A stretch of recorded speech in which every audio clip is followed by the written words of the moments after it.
Gray clouds trudged stubbornly across the sky the day I met my husband, Kevin, but their gloom had nothing on the warmth that radiated from his smile. It was infectious, the kind of warmth that spread through my body like a fever, making my heart flutter and my mind sway. We met in a small-town bookstore, nestled between shelves of mystery and classics, our hands reaching for the same copy of To Kill a Mockingbird. From our first shared smile to our first shared glass of wine, to our first shared apartment, the love that bloomed between us was delicate, pure, and strong enough to weather any storm, or so I thought. Our relationship quickly blossomed into a marriage, a near-perfect union filled with laughter, love, and support. However, bliss, as I would come to learn, is an elusive state of being, easily toppled by the slightest shift in the tide. The storm in our paradise took the form of my mother-in-law, Martha Totot. Don't get me wrong, Martha is a charming woman, talking tea roses and cookie recipes during family dinners, but beneath her warm smiles and sweet words was an invasive, controlling nature. Since Kevin was her only son, she was fiercely protective of him, and in her eyes, no woman was good enough for him, not even me. It started subtle, with Martha popping by unannounced with an excess of advice and unsolicited help. She seemed fixated on dominating our personal space, and gradually, our married life started feeling like a series of episodes from a reality show, with Martha holding the script. "Annie, the marinara sauce needs more garlic," Martha would say during Sunday dinners, a passive-aggressive suggestion disguised as a harmless cooking tip. Or she'd inspect every corner of our home, criticizing the color of our drapes or the style of our furniture. Her words, though wrapped in sugar, had the bite of a rattlesnake. I held my tongue, not wanting to cause a rift between Kevin and his mother. I swallowed my frustration, chose silence over confrontation. But with each passing day, my peace was chipped away, replaced by a growing sense of discomfort and resentment. A pivotal moment was when she convinced Kevin to sell our cozy home and move to a grandiose mansion closer to her. Kevin, unable to decline his mother, agreed. We left the home where we'd made countless memories, where our love had blossomed from newlywed excitement to comfortable companionship. I looked at Kevin, his eyes echoing the guilt he was too afraid to voice. And it was then when I realized our marriage was no longer ours. My heart ached with silent despair. I mourned the harmony and unity we once had, and despised the discord that was replacing it. I was losing my husband to his mother's clutches, and my voice was drowned in the sea of Martha's dominance.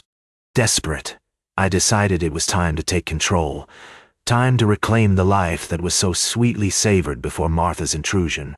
As I found myself standing at this precipice of a decision, I was fueled by a strange energy, a mix of fear, determination, and desperation.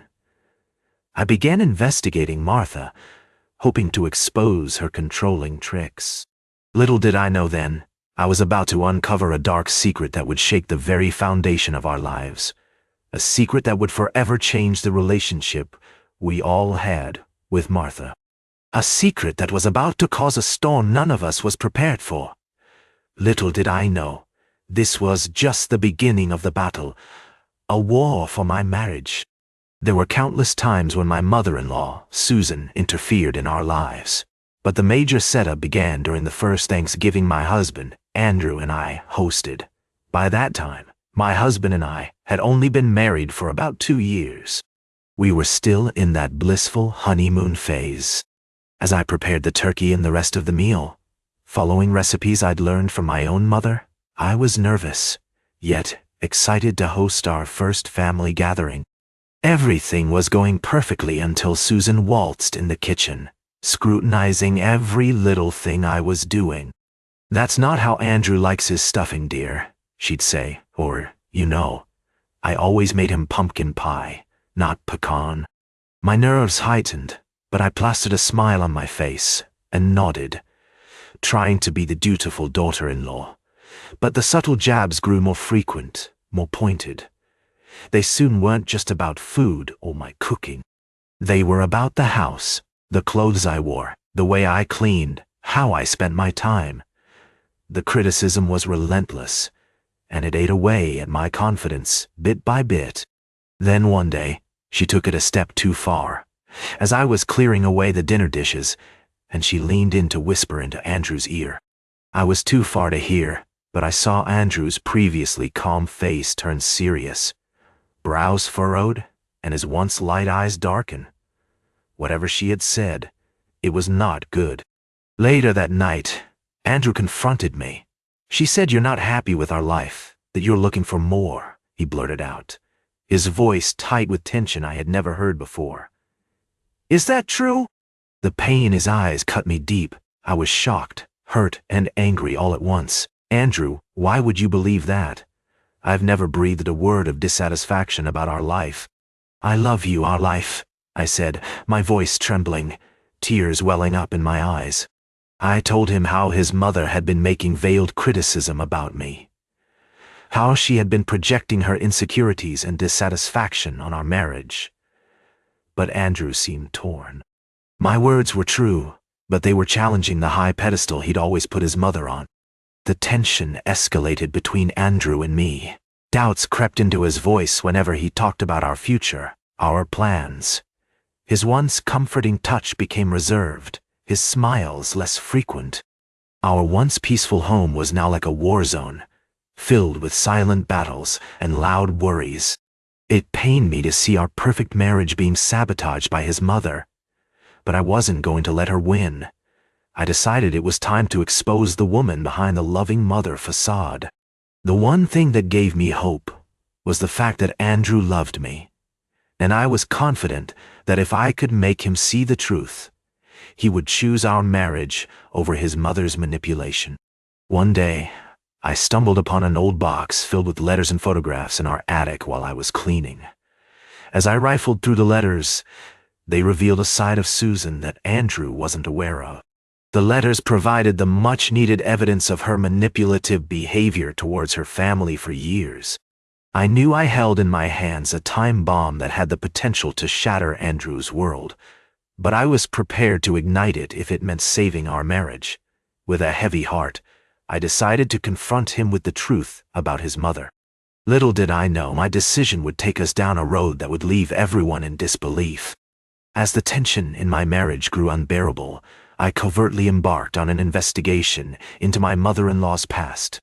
I hoped to find some rationale or reason behind her destructive behavior, something that could possibly explain how she'd turned my once idyllic life into a nightmare. My relationship with my wife, Sarah, was hanging by a thread. Chaos had become our domestic currency, and I felt desperate to salvage the wreckage. It was this desperation that led me down this path of secrets. Digging into Ellen's, my mother-in-law's, past wasn't easy. Every skeleton seemed so well hidden, every dark corner expertly shrouded. By numerous accounts, she was a pillar of her community, a paragon of virtue. But even the most exquisite buildings could house tainted foundations. I was determined to unearth whatever lay buried. I spent countless hours sifting through newspaper archives and old yearbooks. I pored over records and interviewed her acquaintances past and present. The truth remained elusive, an intricate labyrinth of half-truths, myths, and outright lies. It was exhausting, but something kept me going. The thought of Sarah's smile, the memory of her laughter, our shared dreams of a future that now hung in the balance, they all spurred me on. One day, I stumbled upon an old newspaper article. It was a report about a tragic accident that had happened over 2 decades ago. I read the article and felt my heart drop. The details were lurid, the tragedy's magnitude overwhelming. A young woman, barely out of high school, had been killed in a hit-and-run. The driver had been identified as Alyssa Banks, a friend of Ellen's. What really twisted the knife was the subsequent cover-up that seemed to implicate Ellen. There was no legal action against Alyssa. The case had quietly faded from public consciousness. Ellen had built a saintly facade around herself, all the while concealing a crime that had ended a life prematurely. My mind was consumed with anger and disbelief. She had knowingly carried this secret and portrayed herself as a role model. But what kind of role model helps cover up a death? I knew I had to tell Sarah. As arduous as the task was, I couldn't let her live in ignorance, her mother's duplicitous image unblemished. With the newfound information burning a hole in my conscience, I decided to confront Sarah. Breaking the news to Sarah was heartbreaking. Her face shifted from bemusement to shock, then to a deep sorrow I wish I hadn't been the cause of. She could hardly believe what I was saying, but the documented evidence spoke for itself. As she read the reports, I watched her closely, anticipating anger, disbelief, maybe even a defense of her mother. Instead, she was just still, silent. For the first time in weeks, we didn't argue, we didn't bicker. There was only a quiet understanding between us. I knew I had stirred up a whirlwind in her life, but it was one she needed to face. "You've always been honest with me, even when it hurts," she whispered. I nodded silently, waiting for her to digest the reality of the situation. The next morning, Sarah confronted Ellen with evidence of her dark past. The saintly facade fell away, replaced by the hard eyes of a woman finally caught in her decades-old lies. I watched from the doorway, my heart pounding with relief, fear, and a sense of vindication. Strangely, though, through it all, I felt a twinge of sympathy for Ellen. She'd held onto this secret for so long, probably haunted by it every night. But sympathy was no excuse for the havoc she'd wrought in our lives. That day, as we stood in the throes of truth, our lives in disarray, I realized something crucial. Real life isn't always neat. People aren't always pure. And sometimes the most destructive demons are the ones who wear the masks of angels. But as long as there's honesty, compassion, and a willingness to fight for what's right, hope remains. And therein began our long, painstaking journey to mend the fissures that had threatened to rip our lives apart. I edged my way back into the living room, clutching the manila folder in my trembling hands. The cacophony of laughter, banter, and clinking glasses was like a distant echo. Before me, my husband, Jack, was sharing a hearty laugh with my mother-in-law, Barbara, as the rest of the family listened in admiration. It was an idyllic picture of familial bliss, yet my presence was about to shatter it all. I cleared my throat. "Everyone, can I have your attention?" I asked in a voice that was a tad higher than I'd intended it to be. Silence fell over the room. All eyes turned towards me with a mix of curiosity and surprise. I felt like a deer caught in the headlights, but I plowed on.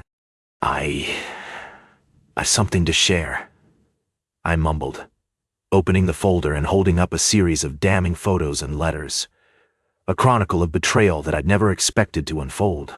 "Maggie," Jack said, concern etching his handsome face. "What's going on?"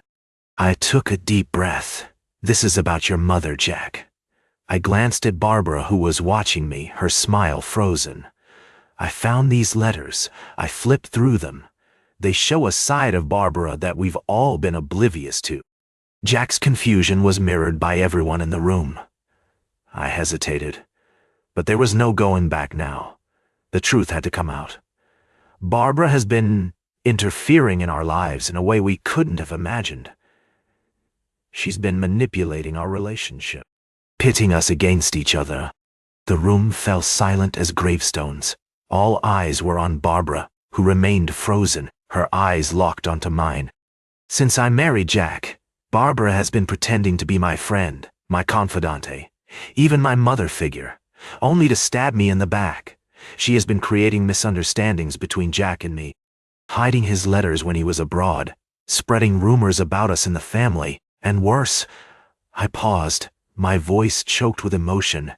She manipulated me into believing that Jack didn't love me, that he'd abandoned me. A gasp swept through the room. Jack's expression was one of unreadable shock. His gaze moved from me to his mother, searching for answers. Barbara's face had blanched, her lips quivering as she struggled to find her voice. Maggie, it's not what you think, she stuttered, but her eyes betrayed her guilt. They couldn't meet mine. I held up a photo, Barbara, in the arms of another man, a man who was not my father-in-law, a man who was supposedly my friend. And this is her affair. She has been cheating on Dad all this while. The room erupted into a cacophony of disbelief and shock. Accusations and denials flew across the room. Barbara's world was falling apart, and mine felt vindicated. Enough! Jack's voice echoed through the room, silencing everyone. Let's discuss this in private, he said, sprouting clenched jaws. His eyes, devoid of their usual warmth, were now icy and distant. I knew it wasn't directed at me, but I still felt a shiver run down my spine. There was a silence as we all shuffled out of the room, leaving Jack and Barbara alone, the clinking glasses and laughter now just a haunting echo. The perfect family image disrupted, and the scars of betrayal were more pronounced than I had imagined. In that moment, I felt a strange mix of relief, victory, and despair. I had shattered this facade, yet I knew I had done the right thing. The truth was out. Now it was time for the repercussions. I just hoped our marriage was strong enough to withstand the shock waves. Once we were alone, Sam turned to me, his eyes wide with fear and confusion. "I'm so sorry, honey," he said. His voice broke, and I could see regret etched onto his face, as if permanently tattooed. I could feel my own heart breaking. "I didn't know, I swear," he continued, tears welling in his beautiful blue eyes. These were the same eyes I fell in love with all those years ago. They were now filled with regret, guilt, and a deep sadness I'd never seen before. I trusted her, you know. She's my mom. I didn't think... "It's okay, Sam," I said. I placed a comforting hand on his arm. My words were more to console him than they were to dismiss the gravity of the situation. He needed comfort, not confrontation. But the truth was, it was far from okay. It was far from okay. I'd been accused of something I didn't do, and our marriage was hanging by a thread because of his mother's manipulations. Over the next few weeks, we worked painstakingly to mend the wounds that had been inflicted upon our relationship. The days were filled with lengthy conversations, tears, and moments of silence that seemed to stretch on for an eternity. We had loved each other so profoundly, and all that was tested in ways we couldn't have imagined. Meanwhile, the consequences for my mother-in-law, Martha, were much harsher. Once the truth came out, not only did she lose the respect of her son, but the entire family was shocked by her deceit. She was no longer welcomed at family dinners, no longer asked about her well-being, and was ostracized from the close-knit family community she once held in the palm of her hand. During one Sunday service, even Reverend Thomas, a kind-hearted, wise man who had known Martha since her childhood, openly condemned her actions and deemed them unchristian. The gasps echoed through the small-town church as everyone had turned to look at her, their faces mirroring their disbelief. It was the first time in our little town that such a drama had unfolded publicly, and it left a bitter taste in everyone's mouth. One might think that I'd find some sort of pleasure in Martha's downfall, but truthfully, I felt more pity for her than satisfaction. She had lost everything she held dear because of her spite and jealousy. Her reputation, her son's trust, and her place within the family and community, all vanished due to her own actions. But from this chaos, an unexpected harmony emerged. Sam and I were stronger than ever before. We had not only survived the storm, but we were reborn from its ashes, our bond stronger and our love deeper. We had a newfound honesty and openness to our relationship, a depth we didn't have before. As for Martha, I hope in time she can learn from her mistakes and rediscover some sense of love and integrity. For now, she pays her dues in the isolation she's brought upon herself. The story of my mother-in-law's sabotage, our exposure of her dark secrets, and the ensuing shockwaves that rattled our quaint little town. It's a tale that will be whispered and gossiped about for years to come. But for Sam and me, It's a cautionary tale about the importance of trust and the destructive power of deceit. Through my ordeal, I understood that truth always triumphs. There might be bumps along the way, setbacks, even heartbreaks, but in the end, truth prevails. It is perhaps the harshest of life's lessons, but also the most important. It is not just a story of deceit and exposure. It's a story of redemption, healing, and most importantly, unfaltering love.